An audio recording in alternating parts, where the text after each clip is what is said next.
Мои дорогие братья и сестры, одно я хочу вам передать очень серьезно, так как мы сейчас общей братской семьей будем жить и под амофором нашего любимого патриарха Иринея, мученика за последние наши времена, то я хочу вам очень передать и его просьбу, и его благословление через меня, недостойную грешницу, мать Фатину. Он дает вам благословление, молиться и поминать его. И, конечно, наставление о том, что время последнее, страшное, антихрист уже на пороге. О том, что творится у вас в России, это, безусловно, очень тяжело и, как вам сказать еще, идет к уничтожению православной веры. Кто из нас устоит, я не знаю. Но, как и сказано в Апокалипсисе, как началось с катакомбов, так катакомбами будет завершаться. Я напомню вам одну историю о вашем сейчасном патриархе, который у вас в России, там, конечно, имя не буду повторять, вы все знаете отлично. И вот произошло здесь воспоминание такое. В 2007 году, когда соединились две церкви, 17 мая 2007 года было соединение в Москве двух церквей. Русская православная зарубежная церковь и Московский патриархат с радостью соединились и проликовали этот торжественный день. Но патриарх Илиарий умолял зарубежную церковь не соединяться и потерпеть немножечко. Он говорил, что вы увидите под всю подноготную, потерпите немножко. Но тут работали враги рода человеческого, чтобы скорее как можно было извергнуть эту церковь.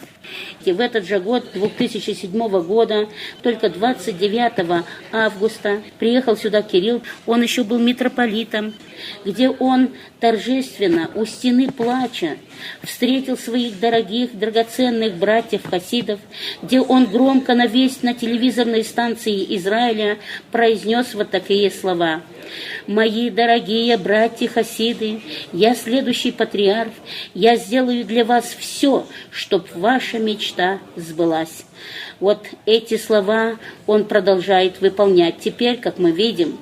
Но второе, самое главное и важное, в Горнем монастыре начался строиться храм в 2004 году, всем святым на Руси просиявшим. В 2007 году храм завершился, его надо было осветить. И как раз вот 29 августа, когда приехал сюда Кирилл, он и осветил этот храм в честь всех святых на Руси просиявшихся.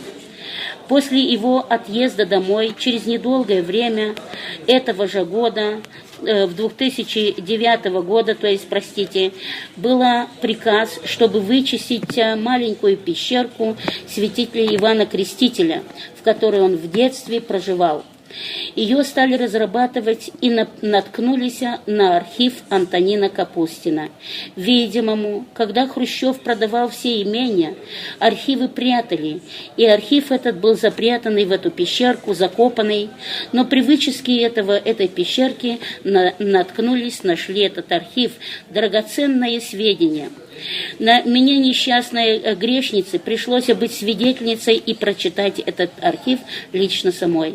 Я читала этот архив, и в архиве написано так: «Я, архимандрит Антонин Капустин, сделал закладку верхнего храма в Горнем монастыре, всех святых просиявшихся, но мне было явление, я его не дострою, он будет достроенный перед пришествием Антихриста и освящен предтечием Антихриста».